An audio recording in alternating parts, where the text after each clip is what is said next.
Hello everybody, कैसे हैं आप लोग। Hope so you all are well and good और आपकी पढ़ाई बहुत अच्छी चल रही होगी। दोस्तों, आज की क्लास के अंदर एक टॉपिक स्टार्ट कर रहा हूँ और वो है प्लाज्मोलाइसिस। प्लांट फिजियोलॉजी का ये टॉपिक है और ये छोटा सा टॉपिक है लेकिन बहुत बहुत महत्वपूर्ण है।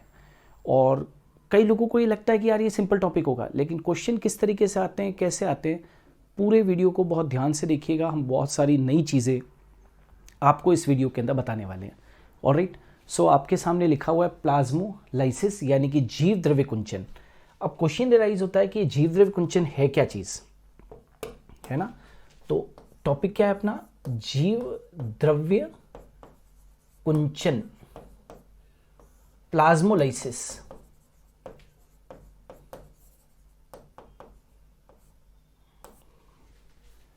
राइट, प्लाज्मोलाइसिस ये क्या चीज है, जीव द्रव्य कुंचन क्या है। तो जब किसी कोशिका को अति सांद्र विलयन में रखते हैं, अति सांद्र विलयन में रखते हैं तो इस कोशिका से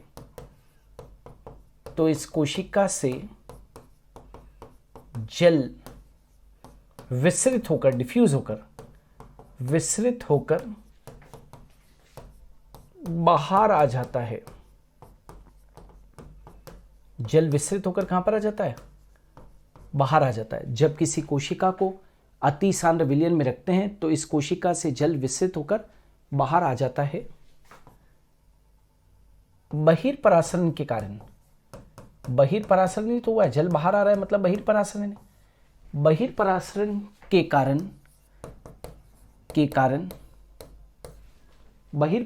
कारण जीव द्रव्य जो है भित्ति से अलग हो जाता है एवं सिकुड़ जाता है। इसे ही जीव द्रव्य कुंचन कहते हैं। ठीक है, क्या कहा मैंने, जब किसी कोशिका को अति सांद्र विलयन का मतलब समझते हो ना, हाइपरटोनिक। जब किसी सेल को हम हाइपरटोनिक सॉल्यूशन में रखते हैं तो उस कोशिका से जल विसरित होकर बाहर आ जाता है। जब भी आप किसी कोशिका को आप हाइपरटोनिक सॉल्यूशन में अति सांद्र विलयन के अंदर रखेंगे तो कोशिका से जल विसरित होकर बाहर आ जाएगा। नेचुरली कि जल बाहर आ रहा है तो बहिर्परासरण हो रहा है, यानी कि एक्सोस्मोसिस हो रहा है। तो एक्सोस्मोसिस के कारण जीव द्रव्य, है ना, बहिर्परासरण बोले तो क्या, एक्सोस्मोसिस के कारण जीव द्रव्य भित्ति से क्या हो जाएगा, अलग हो जाएगा एवं क्या हो जाएगा, सिकुड़ जाएगा। ठीक है ना, क्या हो जाएगा, सिकुड़ जाएगा। इसे ही हम क्या कह देते हैं, जीव द्रव्य कुंचन कहते हैं। जीव द्रव्य भित्ति से अलग हो जाता है एवं सिकुड़ जाता है, इसे ही हम क्या कह देते हैं, जीव द्रव्य कुंचन कह देते हैं। ठीक है, हम जीव द्रव्य कुंचन को और विस्तार से पढ़ें अभी डिटेल में। उससे पहले मैं कुछ बताना चाहता हूं और भी, जो कि जरूरी है अभी इस कॉन्सेप्ट को समझने के लिए। देखिए, सेल का किसी कोशिका का जल की गति के संबंध में, किसी कोशिका मतलब यहां पर पादप कोशिका की बात हो रही है, जंतु कोशिका की अभी बात नहीं हो रही है। ठीक है, किसी कोशिका मतलब यहां पर पादप कोशिका की बात हो रही है। किसी पादप कोशिका का जल की गति के संबंध में व्यवहार the behaviour of any plant cell with regard to movement of water. किसी कोशिका का जल की गति के संबंध में व्यवहार, राइट, व्यवहार जो है वो किस तरीके से निर्भर करेगा? किसी पादप कोशिका का जल की गति के संबंध में व्यवहार कुछ इस प्रकार निर्धारित होता है, कुछ इस प्रकार निर्धारित होता है। कैसे, अभी बताता हूं। कुछ इस प्रकार निर्धारित होता है। कैसे? देखिए, यदि यदि यदि कोशिका के साइटोप्लाज्म का ओपी, यदि कोशिका के साइटोप्लाज्म का ओपी, यदि कोशिका के साइटोप्लाज्म का ओपी एक्सटर्नल सॉल्यूशन यानी कि बाह्य विलयन, यदि कोशिका के साइटोप्लाज्म को ओपी एक्सटर्नल सॉल्यूशन के बराबर होता है तो ऐसा सॉल्यूशन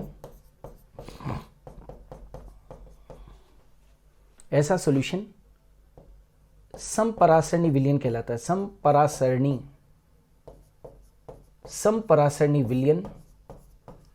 समपरासरणी विलयन यानी कि आइसोटोनिक सॉल्यूशन कहलाता है। आइसोटोनिक सॉल्यूशन कहलाता है।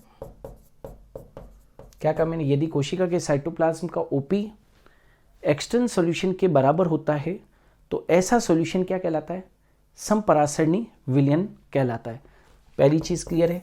यदि कोशिका के साइटोप्लाज्म का ओपी एक्सटर्नल सॉल्यूशन के बराबर होता है तो ऐसा जो एक्सटर्नल सॉल्यूशन होगा, राइट, उसको हम क्या कहेंगे? समपरासरणी विलयन कहेंगे, राइट।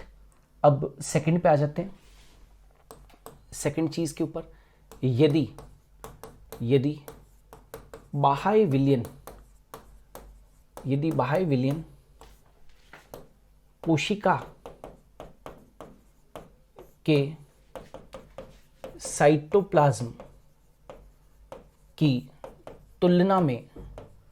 साइटोप्लाज्म की तुलना में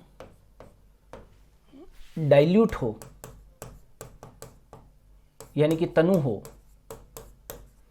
यदि बाह्य विलयन कोशिका के साइटोप्लाज्म की तुलना में डाइल्यूट हो तो ऐसे विलयन को अल्पपरासरणी विलयन यानी कि हाइपोटोनिक सॉल्यूशन कहते हैं। आ गया। यदि बाह्य विलयन कोशिका के साइटोप्लाज्म की तुलना में अधिक डाइल्यूट हो तो ऐसे विलयन को हम क्या कह देते हैं? हाइपोटोनिक सॉल्यूशन कह देते हैं। मतलब बाहर का जो एक्सटर्नल सॉल्यूशन है उसकी सांद्रता सेल के अंदर जो साइटोप्लाज्म है उसकी सांद्रता से क्या है? कम है, राइट। तो आपने उसको क्या कह दिया?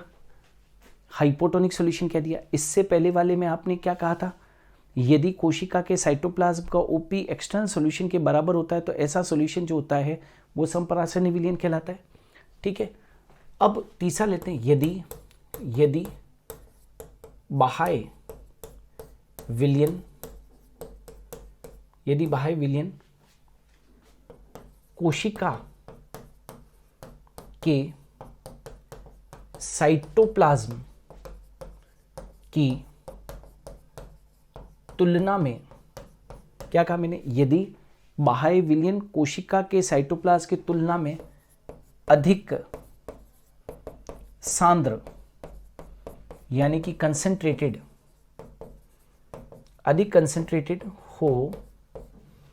अधिक सांद्र हो तो ऐसे विलयन को अति सांद्र विलयन हाइपरटोनिक सॉल्यूशन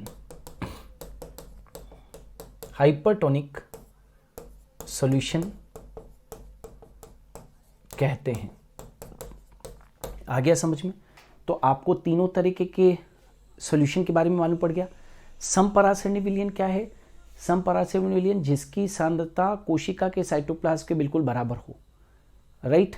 तो कोशिका के साइटोप्लाज्म के बराबर हो वो क्या हो गया? आइसोटोनिक। हाइपोटोनिक क्या हो गया?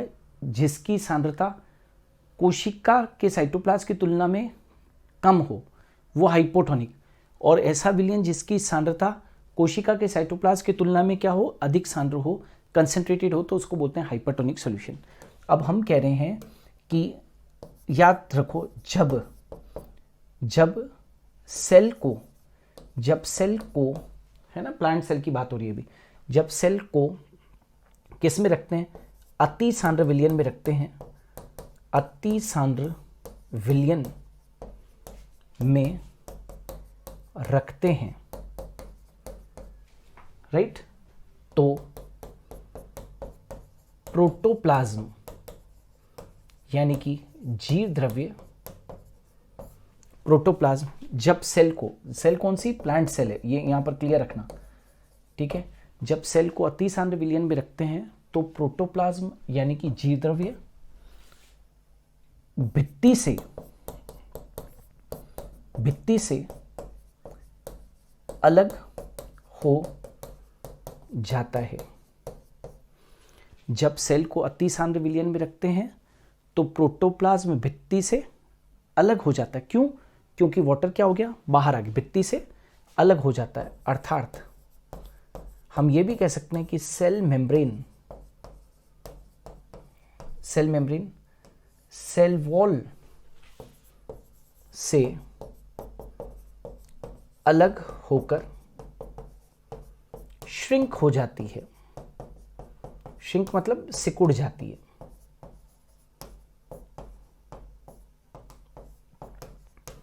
ठीक है। जब सेल को अति सांद्र विलयन में रखते हैं, तो प्रोटोप्लाज्म भित्ति से क्या हो जाता है? अलग हो जाता है। जीव द्रव्य भित्ति से अलग हो जाएगा। क्यों? क्योंकि वाटर क्या हो गया है? बाहर हो गया है, एक्सोस्मोसिस हो गया है, वाटर डिफ्यूज होकर बाहर आ गया है। तो जब प्लांट सेल को अति सांद्र विलयन में रखते हैं तो प्रोटोप्लाज्म भित्ति से अलग हो जाता है। अर्थात सेल वॉल से सेल मेम्ब्रेन क्या हो जाती है? सेल वॉल से अलग होकर क्या हो जाती है? श्रिंक हो जाती है। आप ऐसे समझिए, जैसे मान लीजिए ये एक नॉर्मल सेल है, ठीक है। ये क्या है? एक नॉर्मल सेल है। अब इमेजिन करो कि ये क्या है? सेल मेम्ब्रेन है। ये सेल मेम्ब्रेन है और ये सेल मेम्ब्रेन जो है वो बिल्कुल अभी ऐसे इस तरीके से समझिएगा आप कि ये अपनी भित्ति है। मान लीजिए ये भित्ति है, तो अभी सेल मेम्ब्रेन जो है, ये देख रहे हो, ये सेल मेम्ब्रेन बिल्कुल मैंने अलग कलर से इसलिए बताई ताकि आपको क्लियर हो। अभी जो है ये सेल वॉल है। ये जो कलरफुल बनाया है मैंने ऑरेंज कलर से, ये सेल वॉल है। तो अभी तो क्या है कि ये राइट, और ये अंदर की तरफ ये पूरी की पूरी ये जो आप देख रहे हैं ना, तो अभी क्या है? ये नॉर्मल सेल है। नॉर्मल सेल के अंदर क्या है कि अभी जो सेल मेम्ब्रेन है वो ऐसे धकेले हुए, टीपी लगने के कारण सेल मेम्ब्रेन बिल्कुल चिपकी हुई है किसके साथ में? सेल वॉल के साथ में। लेकिन जब हम एक सेल को जब हम सेल को किस में रख देते हैं? एक मान लीजिए कि हाइपरटोनिक सॉल्यूशन में रख देते हैं। मान लीजिए कि ये हाइपरटोनिक सॉल्यूशन है।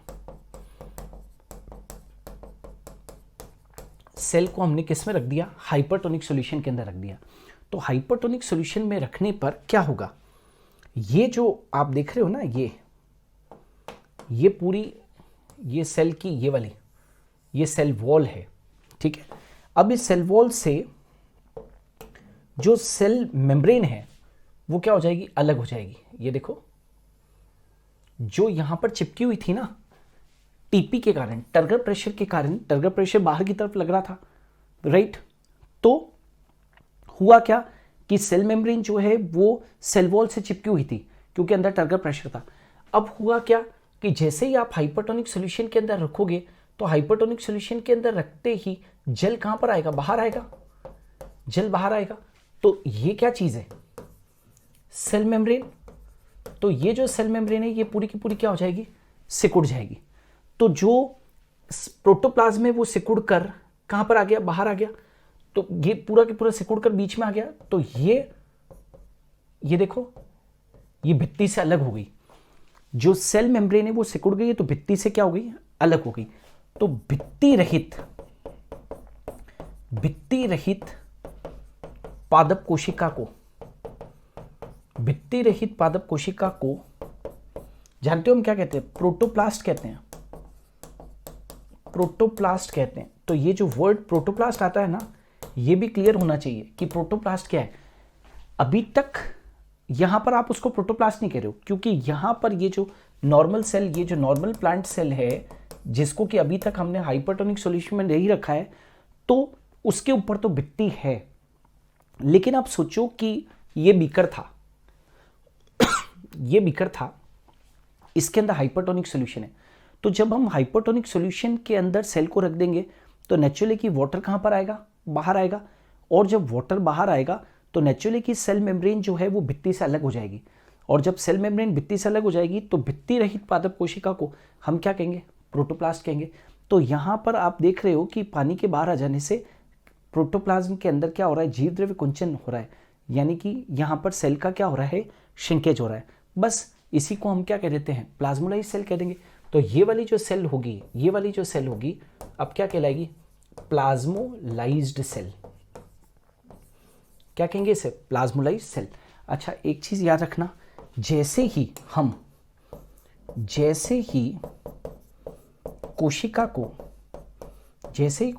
को हाइपरटोनिक सॉल्यूशन में रखते हैं, हाइपरटोनिक सॉल्यूशन में रखते हैं, जैसे ही सेल को हम हाइपरटोनिक सॉल्यूशन में रखते हैं तो पहले जल साइटोप्लाज्म से बाहर आता है। ये ध्यान रखिएगा यहां से, राइट, ये एनसीईआरटी की लाइन से बहुत इंपॉर्टेंट है। जैसे ही कोशिका को हाइपरटोनिक सॉल्यूशन में रखते हैं तो पहले जल साइटोप्लाज्म से बाहर आता है एवं बाद में वैक्यूल यानी कि रिक्तिका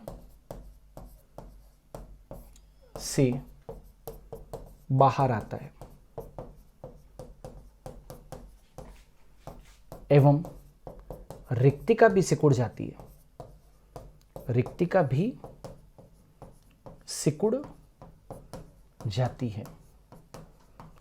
भी सिकुड़ जाती है।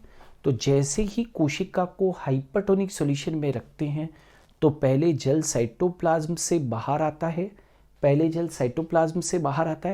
एवं बाद में वैक्यूल से भी क्या आ जाता है, बाहर आ जाता है। और उसकी वजह से जो रिक्तिका है, वैक्यूल है, वो भी क्या हो जाएगी, सिकुड़ जाएगी। ये भी अपने को ध्यान रखना है, ठीक है। अब प्लाज्मोलाइसिस जो होता है, नॉर्मली जो आपकी बुक्स में दे रखा होता है उससे थोड़ा सा ऊपर उठकर बताता हूं कि प्लाज्मोलाइसिस 3 चरणों में पूरा होता है, 3 चरणों में पूरा होता है। प्लाज्मोलाइसिस एकदम से नहीं हो जाता है, प्लाज्मोलाइसिस भी स्टेप्स में होता है, ठीक है ना।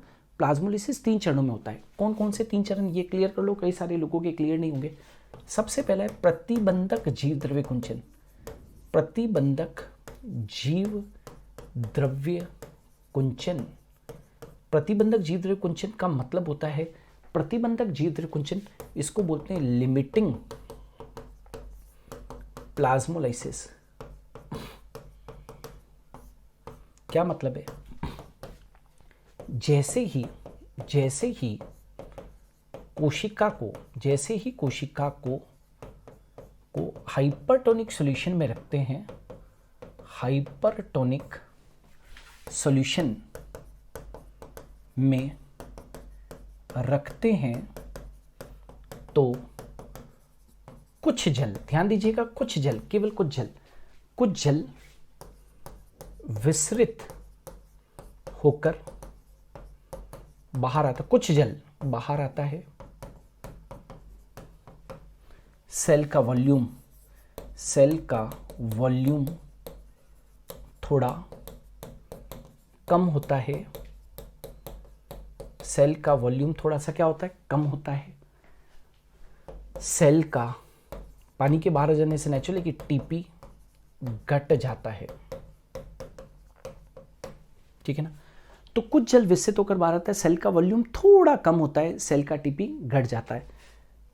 जीव द्रव्य कुंचन के इस प्रथम चरण को जानते हो क्या कहते हैं? प्रतिबंधक जीव द्रव्य कुंचन कहते हैं। प्रतिबंधक जीव द्रव्य कुंचन कहते हैं। ये पहली स्टेप है। लिमिटिंग प्लाज्मोलाइसिस कहते हैं। लेकिन 3 चरणों में कंप्लीट हो रहा है ना ये तो पूरा। तो अब सेकेंड स्टेप के ऊपर आते हैं, और अब की बार कौन सा है?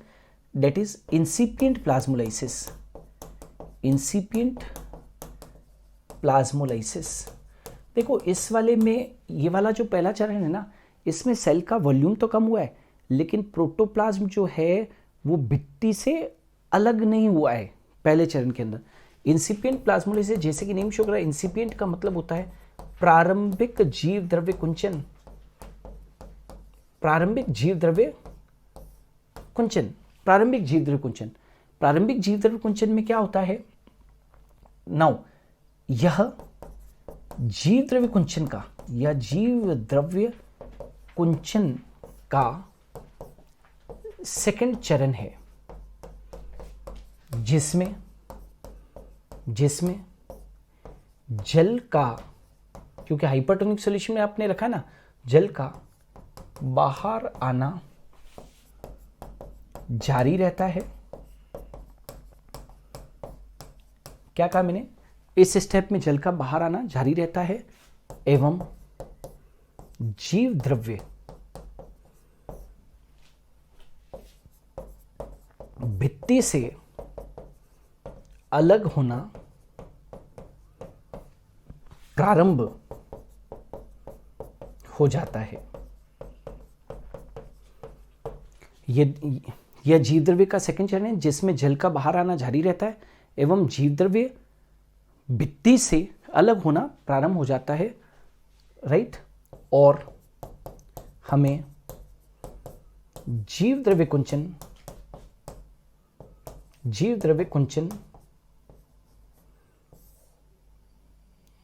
कोशिका के किनारों पर देखने को मिलता है। किनारों पर देखने को मिलता है, ठीक है। जीव द्रव्य कुंचन कोशिका के किनारों पर देखने को मिलता है। तो जीव द्रव्य भित्ति से अलग होना प्रारंभ हो जाता है, और हमें जीव द्रव्य कुंचन कोशिका के किनारों पर देखने को मिलता है। किनारों का मतलब कैसे? ऐसे, ये देखो, ये देखो, ये यहां पर ये देख रहे हो, ये किनारों पर देख रहे हो, ये सेपरेट होना शुरू हुआ है। लेकिन अभी भी जीव द्रव्य जो है वो कुछ तंतुओं के द्वारा, जीव द्रव्य तंतुओं के द्वारा, है ना, भित्ति से संलग्न है ना। ये क्या है? अभी भी ये क्या है? जीव द्रव्य तंतु, प्रोटोप्लाज्मिक स्ट्रैंड्स, प्रोटोप्लाज्मिक स्ट्रैंड्स, ठीक है। प्रोटोप्लाज्मिक स्ट्रैंड्स मतलब जीव द्रव्य पूरा सेपरेट नहीं हुआ है अभी भी आप देख सकते हो कि जीव द्रव्य कुछ तंतुओं के द्वारा भित्ति से क्या है? संलग्न है।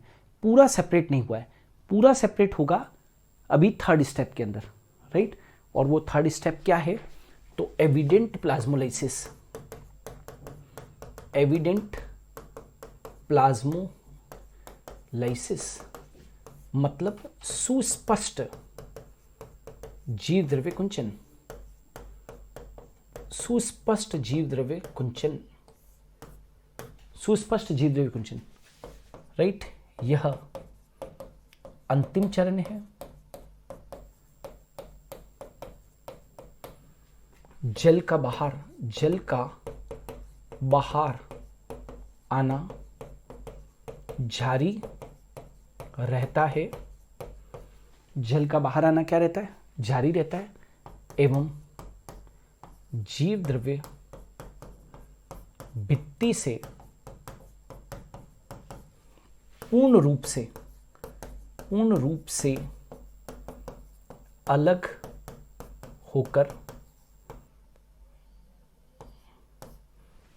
होकर केंद्र में आ जाता है।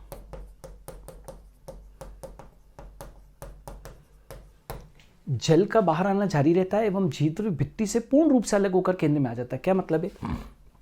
जैसे मान लो कि ये भित्ति है, मान लीजिए ये भित्ति है, ठीक है ना, और आपने इस कोशिका को किस में रखा हुआ था?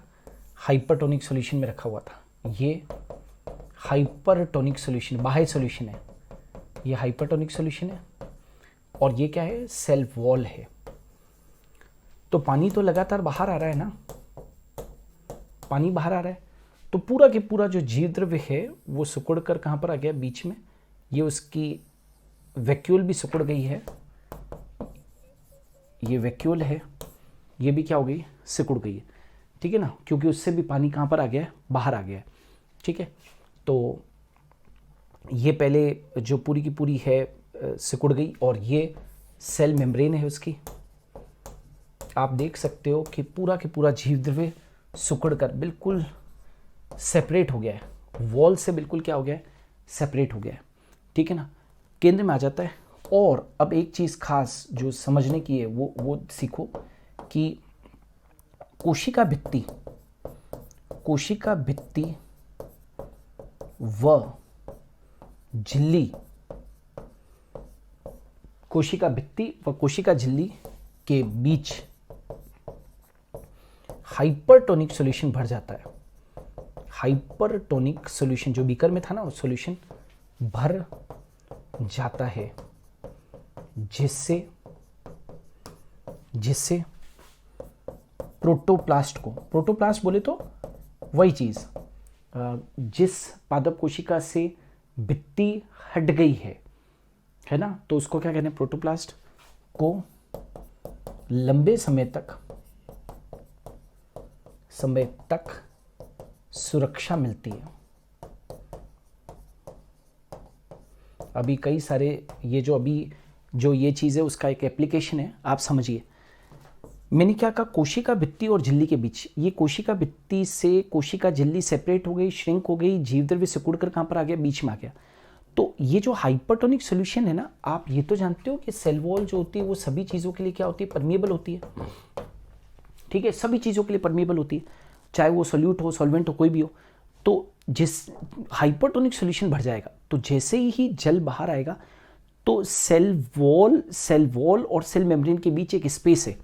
सेल वॉल और सेल मेम्ब्रेन के बीच क्या है भाई? स्पेस है। ये जो स्पेस है, ये देख रहे हो ना, ये वाली स्पेस, समझ पा रहे हो? ये जो स्पेस देख रहे हो, ये वाली, ये पूरी जो आप लोगों को स्पेस दिख रही है, ये जो ब्लू कलर से मैंने मार्किंग की है, ये जो स्पेस है वो किससे भर जाएगी? हाइपरटोनिक सॉल्यूशन से क्या हो जाएगी? भर जाएगी। वो जो स्पेस है वो किससे भर जाएगी भैया? हाइपरटोनिक सॉल्यूशन से भर जाएगी। हाइपरटोनिक सॉल्यूशन चारों तरफ भर जाएगा, क्यों? क्योंकि सेल वॉल जो है वो परमिएबल है, ठीक है। तो चारों तरफ सेल वॉल और सेल मेम्ब्रेन के बीच में यहां पर चारों तरफ क्या भर जाएगा? ये देख रहे हो, चारों तरफ, राइट, क्या भर जाएगा? यहां पर तो ये हाइपरटोनिक सॉल्यूशन भर जाएगा। तो इससे इस प्रोटोप्लाज्म को क्या मिल जाएगी? लाइफ लॉन्ग सुरक्षा मिल जाएगी। इसीलिए तो कई सारी चीज़ें, जैम, जेली, मुरब्बा वगैरह को इसी कॉन्सेप्ट के ऊपर, प्लाज्मोलिसिस के कॉन्सेप्ट के ऊपर ही बनाया जाता है, और वो लंबे समय तक वो चीज़ें खराब नहीं होती है। क्लियर है? तो ये प्लाज्मोलिसिस के 3 चरण हैं, प्रतिबंधक जीवद्रव्य कुंचन, और प्रारंभिक जीवद्रव्य कुंचन, और सुस्पष्ट जीवद्रव्य कुंचन।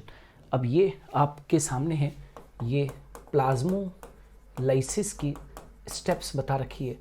देखो, आइसोटोनिक सॉल्यूशन में तो क्या रहती है? सेल फ्लैसिड रहती है।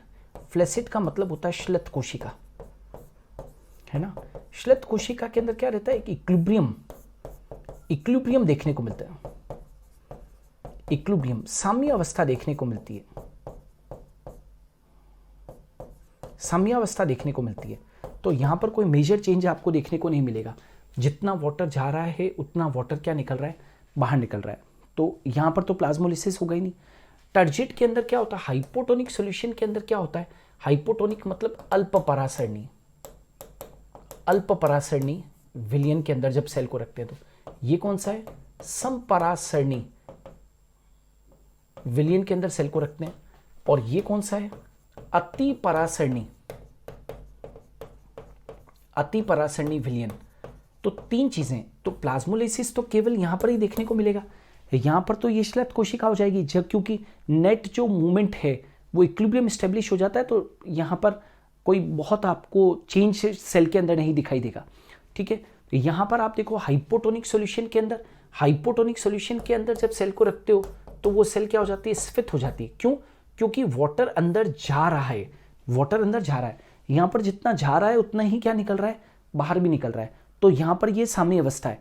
टर्जिट के अंदर क्या होगा, अंदर पानी गया है, ये देखो वाटर अंदर गया है, वैक्यूल के अंदर ये पूरा के पूरा पानी चला गया, तो भी सेल प्लाज्मोलाइज नहीं होगी।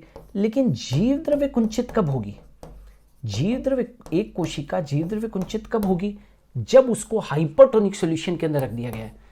एक कोशिका जीव द्रव्य कुंचित कब होगी, जब उसको अति परासरणी विलयन के अंदर रख दिया गया है। तो अति परासरणी विलयन के ऊपर रखने पर सारा का जल जो है वो कहां पर आ रहा है, बाहर आ रहा है। जल बाहर कहां से आ रहा है, तो एक तो साइटोप्लाज्म से भी वाटर बाहर आ रहा है और दूसरा वैक्यूल से भी बाहर आ रहा है। पहले साइटोप्लाज्म से बाहर आता है और बाद में वैक्यूल से क्या पर आता है, बाहर आता है। तो सारा का सारा जो ये क्या थी, ये वॉल थी, राइट, ये वॉल थी, है ना। तो पूरा के पूरा जो प्रोटोप्लाज्म है वो देखो सिकुड़ कर और कहां पर आ गया है, ये भित्ति से अलग होकर और ये बीच में आ गया है। ठीक है, और जो स्पेस क्रिएट हुई है सेल मेम्ब्रेन और सेल वॉल के बीच में, सेल मेम्ब्रेन और सेल वॉल के बीच में जो स्पेस क्रिएट हुई है, उस स्पेस में ये हाइपरटोनिक सॉल्यूशन आके फिल हो जाएगा। तो बीच में जो ये प्रोटोप्लास्ट है, जो प्रोटोप्लाज्म है, उसको लंबे समय तक क्या मिल जाएगी, सुरक्षा मिल जाएगी। तो ये जो पूरा के पूरा जो डायग्राम बना हुआ है वो जीव द्रव्य कुंचन को दर्शाता है। ये किसको दर्शाता है, जीव द्रव्य कुंचन को ये क्या कर रहा है, दर्शा रहा है। It is showing plasmolysis. ये किसको शो कर रहा है, प्लाज्मोलाइसिस को शो कर रहा है। इज इट क्लियर, ये समझ में आ गया। अब कुछ खास बातें याद रखना कि जीव द्रव्य कुंचन के दौरान, जीव द्रव्य कुंचन के दौरान, जीव द्रव्य कुंचन के दौरान जल अंदर से कहां पर आ रहा है, बाहर आ रहा है ना। तो जल हाई साइन डब्ल्यू से लो साइन डब्ल्यू की तरफ गति करता है। कैसे, तो ये देखो, ये बीकर था, मान लीजिए ये हाइपरटोनिक सॉल्यूशन है जिसमें कि आपने सेल को रखा है, ये हाइपरटोनिक सॉल्यूशन है, हाइपरटोनिक सॉल्यूशन है, और इसमें आपने किसको रखा था, सेल को रखा था। ठीक है ना, ये आपने सेल को रखा था, तो सेल को रखा था तो साइटोप्लाज्म तो श्रिंक, ये पूरा का पूरा श्रिंक हो गया, राइट, ये श्रिंकेज हो गया। तो यहां पर जब हाइपरटोनिक सॉल्यूशन है तो इसका साई डब्ल्यू क्या है, लो है। हाइपरटोनिक सॉल्यूशन का साई डब्ल्यू क्या है, लो है, क्योंकि सॉल्यूशन का साई डब्ल्यू जो होता है वो हमेशा ही लो होता है। और यहां पर इस केस में इस जगह पर, यहां पर ये जो सेल थी इसका साई डब्ल्यू क्या था, हाई था, इसका साई डब्ल्यू क्या था, हाई था। तो जीव द्रव्य कुंचन के दौरान वाटर जो होता है, जल की जो गति होती है वो, ये बाहर आया ना, जल बाहर आया, तो हाई साइन डब्ल्यू से लो साइन डब्ल्यू की तरफ गति होती है। तो यहां पर ये जो है, ये इसका साइन डब्ल्यू क्या था, हाई था, और हाइपरटोनिक सॉल्यूशन का साइन डब्ल्यू क्या था, दैट इज लो था। तो यहां पर हाई साइन डब्ल्यू से वाटर की जो मूवमेंट हुई है, हाई साइन डब्ल्यू से वाटर का जो मूवमेंट हुआ है वो लो साइन डब्ल्यू की तरफ हुआ है। Low sine W, high sine W किसका होता है, जब जहां पर थोड़ा सा कंसेंट्रेशन क्या होता है, कम रहता है। यहाँ पर कंसेंट्रेशन ज़्यादा है हाइपरटोनिक सॉल्यूशन का, तो साइन डब्ल्यू क्या है इसका, लो है, और इसका साइन डब्ल्यू क्या है, हाई है। तो जीवद्रव्य कुंचन के दौरान जल हाई साइन डब्ल्यू से, हमेशा याद रखो, हाई साइन डब्ल्यू से लो साइन डब्ल्यू की तरफ क्या करेगा, गति करेगा। एक और चीज़ मैं यहाँ पर बता देना चाहता हूँ कि प्लाज्मोलाइसिस का जो प्रोसेस है, प्लाज्मोलाइसिस की क्रिया उत्क्रमणीय है, रिवर्सिबल है। मतलब यदि एक जीव द्रव्य कुंचित कोशिका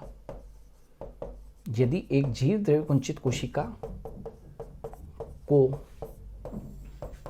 पुनः हाइपोटोनिक सॉल्यूशन में रख दिया जाए, हाइपोटोनिक सॉल्यूशन यानी कि अल्प परासरणी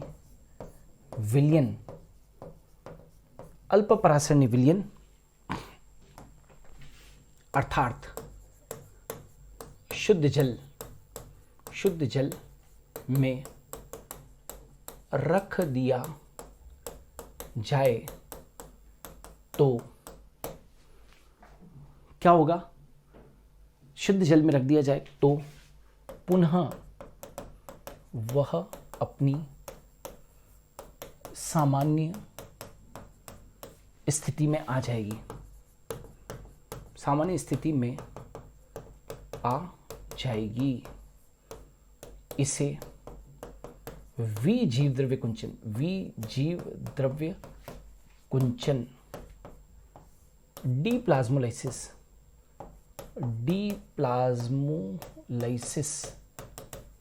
कहते हैं। शुद्ध जल में रख दिया जाए तो पुनः वह अपनी सामान्य स्थिति में आ जाती है, इसे विजीवद्रव्य कुंचन यानी कि डीप्लाज्मोलाइसिस कहते हैं। सेल में पुनः टीपी यानी कि साइन पी विकसित हो जाता है। आया समझ में? मतलब कहने का ये है कि यदि आपने प्लाज्मोलाइसिस की क्रिया उत्क्रमणीय है, मतलब आपने हाइपरटोनिक सॉल्यूशन में रखा तो सेल के अंदर जीवद्रव्य कुंचन हो गया था, लेकिन आपने जीवद्रव्य कुंचित कोशिका को पुनः हाइपोटोनिक सॉल्यूशन में अल्प परासरणी विलयन या पानी के अंदर आपने रख दिया तो पुनः वह अपनी सामान्य स्थिति में आ जाती है। इसको हम क्या कह देते हैं, विजीवद्रव्य कुंचन यानी कि डीप्लाज्मोलाइसिस कह देते हैं। और पानी के भीतर आ जाने से कोशिका के अंदर टर्जिडिटी होगी, टीपी विकसित हो जाएगा यानी कि साइन पी या दाब विभव जो है वो उत्पन्न हो जाएगा। ठीक है, अच्छा, अब कुछ खास बातें याद रखना कि इसका महत्व क्या है ना, महत्व क्या है, सिग्निफिकेंस क्या है, सिग्निफिकेंस क्या है इसका। तो जैम जेली मुरब्बा को जीव द्रव्य कुंचन के आधार पर लंबे समय तक सुरक्षित रखा जाता है। ये जो जैम जेली मुरब्बा वगैरह होते हैं ना, इनको प्लाज्मोलाइसिस के कॉन्सेप्ट के आधार पर लंबे समय तक सुरक्षित रखते हैं। आपने कभी देखा है वो आंवला तो बहुत कड़वा होता है, लेकिन उसको शुगर सॉल्यूशन के अंदर लंबे समय तक रखते हैं तो शुगर सॉल्यूशन हाइपोटोनिक हुआ, तो वो हाइपोटोनिक सॉल्यूशन उस आंवला की सेल मेम्ब्रेन और सेल वॉल के बीच में जाके भर जाता है, और वो जो मीठा आंवले का जो मुरब्बा होता है पूरा, वो बड़े आंवले का पूरा अक्खा जो आंवला होता है, तो वो मीठा हो जाता है ना। तो वो जैम जेली मुरब्बे को यदि शुगर सॉल्यूशन के अंदर लंबे समय तक आपने रख रखा है तो वो खराब नहीं होता है। तो जैम जेली मुरब्बा वगैरह जीवद्रव्य कुंचन के आधार पर ही लंबे समय तक सुरक्षित रखने। ठीक है, मांस मछली लंबे समय तक खराब नहीं होते यदि उन पर नमक लगा दिया जाए। मान लीजिए एक घर में मछली, खूब सारी मछली ले आइए, लेकिन घर में वो पूरी की पूरी प्रयोग में नहीं आई और घर वाले चाहते हैं कि उसको 5-6 दिनों तक उसको कंजर्व करके रखा जा सके, तो क्या करते हैं, उस मछली के ऊपर नमक लगा देते हैं। तो नमक लगा दिया मतलब आपने हाइपरटोनिक सोल्यूशन लगा दिया। हाइपरटोनिक सोल्यूशन लगा दिया तो सारा जल बाहर आ जाता है। तो जल बाहर आ जाएगा तो जिस भी चीज़ से जल बाहर आ जाता है वो चीज़ लंबे समय तक खराब नहीं होती है, ठीक है ना। तो उससे मछली से नमक के कारण नमक का घोल लगाओगे तो पानी बाहर आ जाएगा और वो चीज़ लंबे समय तक खराब नहीं होगी। तो ये मांस को, मछली को लंबे समय तक खराब ना हो तो उनके ऊपर नमक लगा दिया जाता है, ठीक है ना। खरपतवार को नष्ट करने के लिए, खरपतवार मतलब वीड, खरपतवार को नष्ट करने के लिए उनकी जड़ों के पास नमक का घोल डाल दिया जाता है। नमक का घोल डाल दिया जाता है। खरपतवार को नष्ट करने के लिए उनकी जड़ों के पास में नमक का घोल डाल दिया जाता है। तो ये भी तो एक उसका रोल हुआ ना। अच्छा चलो एक और एग्जांपल लेता हूँ मैं। आपके घर के अंदर, माँ के किचन के अंदर, माँ के रसोई घर के अंदर आपको एक प्लाज्मोलिसिस का बहुत बढ़िया एग्जांपल बताता हूँ कि करेले की सब्जी बनती है ना। करेले की सब्जी में सबसे पहले करेले को छीलकर और उसके ऊपर नमक लगाकर कुछ देर के लिए छोड़ दिया जाता है। वास्तव में वो प्लाज्मोलिसिस का ही तो फिनोमिनन है। करेला जो होता है वो कड़वा होता है ना। तो नमक के घोल को लगा देने पर सारा उसमें से पानी क्या निकल जाता है, बाहर निकल जाएगा। और पानी बाहर निकल जाएगा तो पानी के साथ में उसका कड़वापन भी कहाँ पर आ जाएगा, बाहर आ जाएगा। तो वो भी तो एक तरीके से माँ जो करेले के ऊपर नमक का घोल लगा रही है वो भी तो क्या है, जीव द्रव्य कुंचन ही है, ठीक है। चलो एक और चीज़ मैं बता देता हूँ यहाँ पर कि जीव द्रव्य कुंचन के आधार पर हम जीवित व मृत कोशिका में विभेद कर सकते हैं, क्योंकि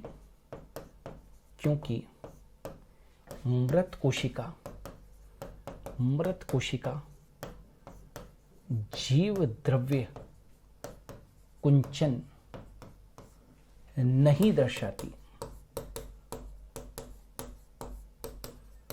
ठीक है। जीव द्रव्य कुंचन के आधार पर आप जीवित कोशिका और मृत कोशिका के बीच में विभेद कर सकते हो, क्योंकि मृत कोशिका जीव द्रव्य कुंचन कभी भी दर्शाती नहीं है। तो जैम, जेली, मुरब्बा को जीव द्रव्य कुंचन के आधार पर ही लंबे समय तक आप सुरक्षित रख सकते हो। मांस, मछली लंबे समय तक खराब नहीं हो इसलिए उनके ऊपर नमक का घोल लगा दिया जाता है। खरपतवार को नष्ट करने के लिए भी जड़ों के पास में नमक का घोल डाल दिया जाता है। और जीव द्रव्य कुंचन के आधार पर हम जीवित और मृत कोशिका के अंदर विभेद कर सकते हैं। अच्छा एक और चीज़, लंबे समय तक यदि कोशिका जीव द्रव्य कुंचित अवस्था यानी कि प्लाज्मोलाइज्ड स्टेट, जीव द्रव्य अवस्था में रह जाए तो वह मृत हो जाती है, यह भी याद रखना है। तो लंबे समय तक यदि कोई कोशिका प्लाज्मोलाइज्ड स्टेट के अंदर जीव द्रव्य कुंचित कंडीशन में रह जाए तो वो क्या हो जाती है, मृत हो जाती है। क्लियर है। तो दोस्तों ये जो अपने पढ़ रहे थे ये आज की क्लास के अंदर जीव द्रव्य कुंचित या जीव द्रव्य कुंचन का हम लोग कॉन्सेप्ट पढ़ रहे थे। तो ये आप लोगों को आइडिया होना चाहिए, ठीक है। छोटा सा टॉपिक है लेकिन इसके ऊपर लगातार एग्जाम्स के अंदर क्वेश्चन पूछे जाते हैं। तो केवल यही नहीं ध्यान रखना है कि हाइपरटोनिक सॉल्यूशन के अंदर सेल को रखते हैं तो पानी बाहर आ जाता है, इसको भी प्लाज्मोलाइसिस कहते हैं। थोड़ा सा उसकी गहराई से आपको उसको समझना पड़ेगा। Is it clear? सो दोस्तों ये था प्लाज्मोलाइसिस और लगभग 1000 वीडियो मेरे चैनल के ऊपर ऑलरेडी अपलोडेड हैं। प्लेलिस्ट में जाकर उनको देखिए। हम लोगों ने सारे टॉपिक्स को डीप में पढ़ाया हुआ है। यदि वास्तव में आप सेलेक्ट होना चाहते हैं तो मैंने वीडियोस के अंदर बहुत डीप स्टडीज़ करवा रखी है। आपका I can give you guarantee कि आपके बहुत सारे क्वेश्चंस आप यदि उन वीडियोस को देखकर कॉन्सेप्ट को यदि अपने क्लियर कर लेंगे, स्ट्रॉन्ग कर लेंगे, तो ऐसा कोई क्वेश्चन नहीं होगा जो आप लोगों को ना आए। इसलिए वीडियोस को आप लोग बहुत सारा शेयर करें, लाइक करें। जो नीडी लोग हैं उनको इन वीडियोस के लिंक भेजें ताकि उन लोगों को भी फ़ायदा हो, ज़्यादा से ज़्यादा लोगों को फ़ायदा हो। और कमेंट कीजिए, यदि आपको अच्छा लगता है वीडियो तो कमेंट ज़रूर कीजिए, यही हमारी ताकत है। चैनल को सब्सक्राइब कीजिए। चैनल मेरा नहीं, चैनल आप लोगों का है, आप लोगों को भी समर्पित है। So thank you. हम जल्द मिलते हैं एक नए टॉपिक के साथ में।